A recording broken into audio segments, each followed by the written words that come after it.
இப்ப எதுக்கு ஜெயிக்கிறது பத்தி யோசிக்கிற?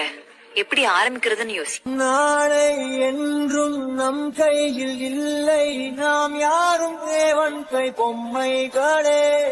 முதல்ல எறிகிற கல்லை விட ரெண்டாவதா எறிகிற கல்லு தான் தூரமா போய் விழும் என்றால் கூட போராடு நண்பா. ஏன்னா முதல் கல்லுக்கு இலக்கு கிடையாது, ஆனா ரெண்டாவது கல்லுக்கு முதல் கல்லை தாண்டறதா இலக்கு. என்றைக்கும் தோற்காது உண்மைகளே. திரும்ப எடு, முதல்ல எடுத்ததை விட கண்டிப்பா பெஸ்டா தான் வரும். உசைன் போல்ட்டை போல் இல்லாமல் ஓடு, கோல்டு தேடி வரும். உங்கள் வாழ்வும் ஒலிம்பிக்கை போலே வேர்வை வெற்றி தரும். இப்ப எதுக்கு ஜெயிக்கிறது பத்தி யோசிக்கிற? எப்படி ஆரம்பிக்கிறதுன்னு யோசி. நாளை என்றும் நம் கையில் இல்லை, நாம் யாரும் தேவன் கை பொம்மைகளே. முதல்ல எறிகிற கல்லை விட ரெண்டாவதா எறிகிற கல்லு தான் தூரமா போய் விழும் என்றால் கூட போராடு நண்பா.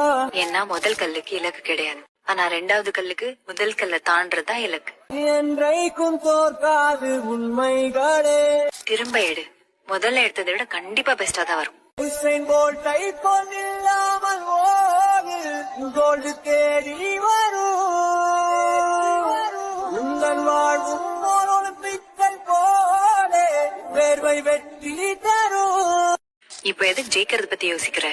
எப்படி ஆரம்பிக்கிறதுன்னு யோசி. நாளை என்றும் நம் கையில் இல்லை, நாம் யாரும்